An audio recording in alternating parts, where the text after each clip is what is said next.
Shalom. All praise to the Most High Yahweh, Bahashem, Yahweh Shai, Bahashem Rekakwadash. Double honors to the apostles, the elders of Great Millstone who rule well. Peace and salutation, you brothers. Hopefully, let Christians word in truth and sincerity. All right, this video here is connecting the dots, betrothal and marriage. All right, so we're just going through this book here, reading manners and customs of Bible times, and I read this betrothal section, okay, and it kind of goes into, it's a little sort of excerpt kind of going into do's and don'ts, the meaning of it, what was actually taking place during that particular time, how important it was, and then also dealing with between a man and a woman and how they feeling about each other, all that kind of stuff. So anyway, I'm gonna read a couple paragraphs out of here, and then of course get some scriptures, and just kind of show you the importance of things here, or what the whole purpose of it was. All right, this from the section betrothal, and it says, once the arrangement to marry was entered into, there was a betrothal that was more binding than the engagement in contemporary society. So it's saying that the betrothal process after the arrangement was to marry was more binding, or it was taken more seriously than engagement is now. Because nowadays, a man, you get down on one knee, propose to a woman, or get down on one knee in front of everybody at Applebee's, or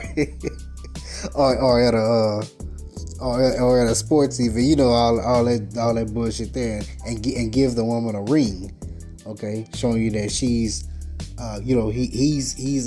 he's going down in status or rank, and she's going up, showing that she's superior to him. It's a whole symbolism behind all that.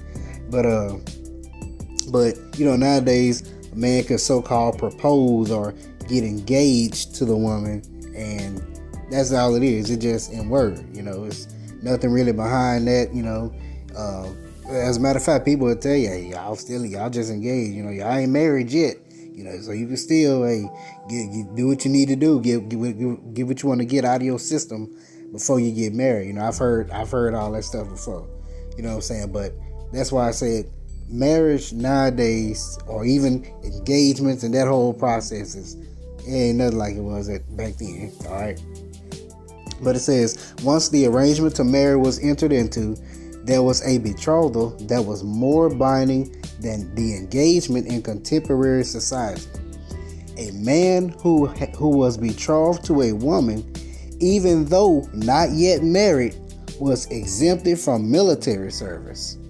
All right, and let me let's see. Let me grab this. This is Deuteronomy chapter 20, verse 7.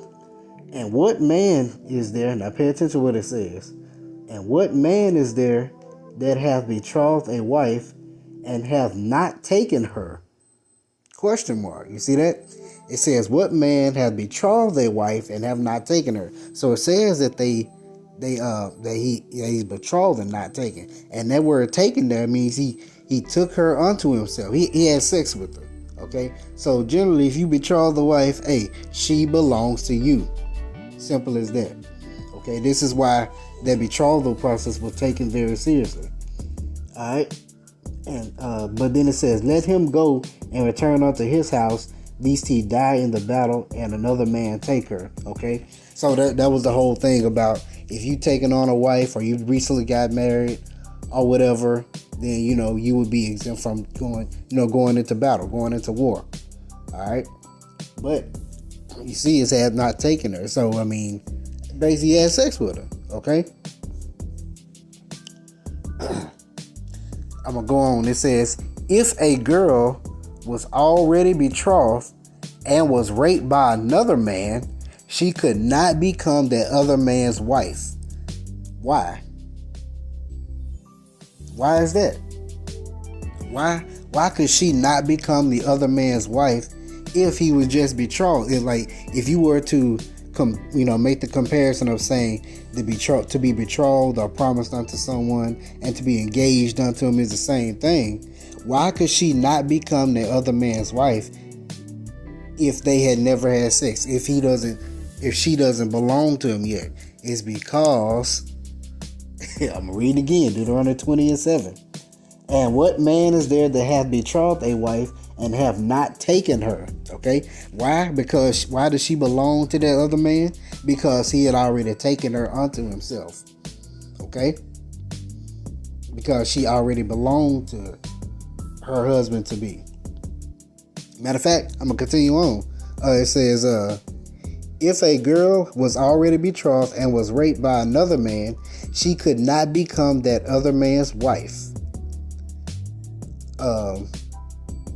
As would normally be the case, because she already belonged to her husband to be. Such the violation involved the death penalty. Now, why is that?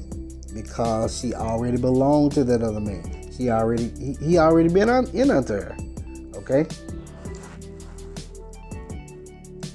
Let's see. It says the former words of the betrothal were probably those spoken by Saul when Michal and David were betrothed. You shall be my son-in-law.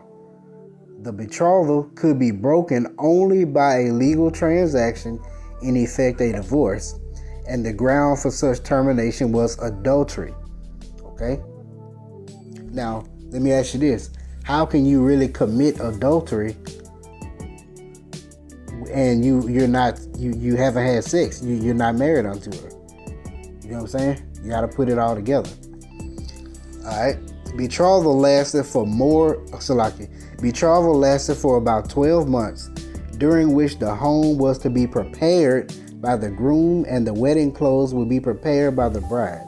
The bride's family will prepare for the wedding festivities. All right. That's all I want to get out of that. And it's a second section here that I want to read here. It says it's under fidelity, but so I'm gonna read that real quick.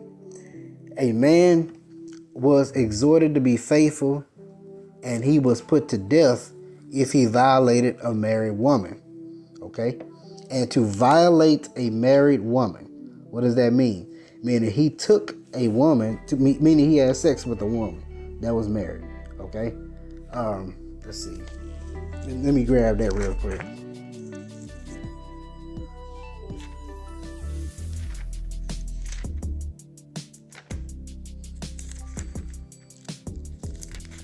This is Leviticus chapter 10. So Leviticus chapter 20, verse 10.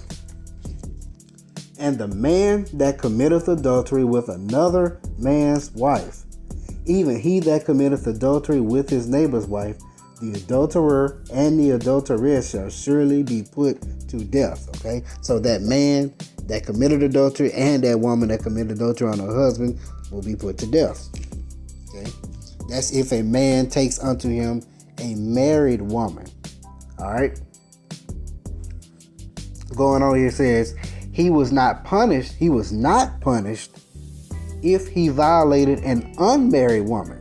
Now it says if he violated an unmarried woman. So I mean, you put the clues together, we can see that when it's talking about violating a woman, it means to have sex with her. Okay, it means to take hold onto her, to seize her, or to rape her, to grab her, to seize her. Okay, to lay hold onto her. All right. He was not punished if he violated an unmarried girl. He had to marry her. You see that? It says he was not punished if he violated an unmarried girl, but he had to marry her. And what is that? That's rape. Let's get it. Deuteronomy 22. Let's get it.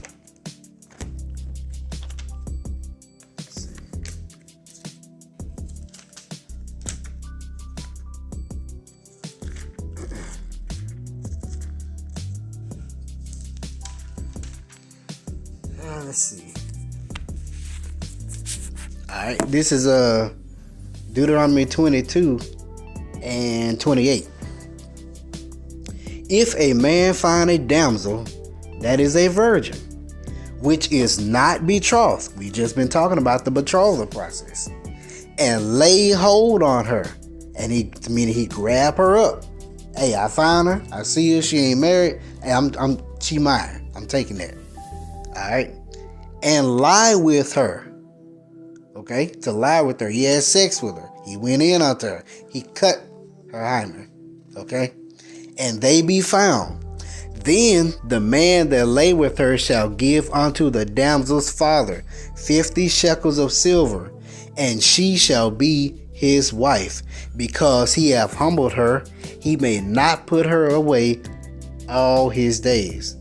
A man shall not take his father's wife, nor discover his father's skirt. Okay? You can't put her away. You took her. Hey, you took her. Hey, she yours. You gotta pay for it. You know? Alright? But that's if she's unmarried or unbetrothed.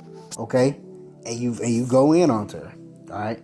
Then it goes on to say, the married woman, on the other hand, okay, this is for a married woman, was put to death if she has sexual relations with any man other than her husband. Alright, then it goes on to say, unless her husband forgave her.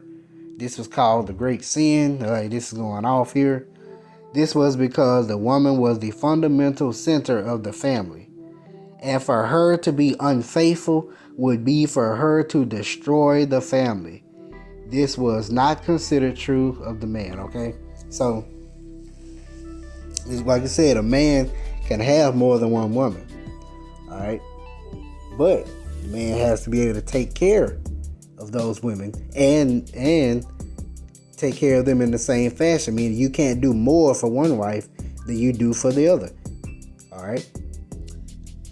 But it says that the woman was the fundamental center of the family. And why does it say that? Because the woman she's the especially when it comes to the children, she's the first teachers.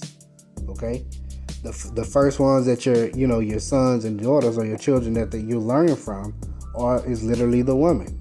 This is another reason why that's important. Like, if a woman goes out and she has sex with 3 different men, all right.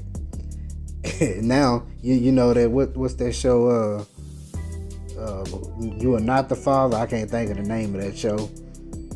But women will go on there. They'll have a paternity test. They'll have a man who they say that they know that the father is, and then so she denies and says it's not this guy. And then the guy that she brought in court, she says that it is this guy. Then a paternity test come back and it's not this guy. So there's another third person.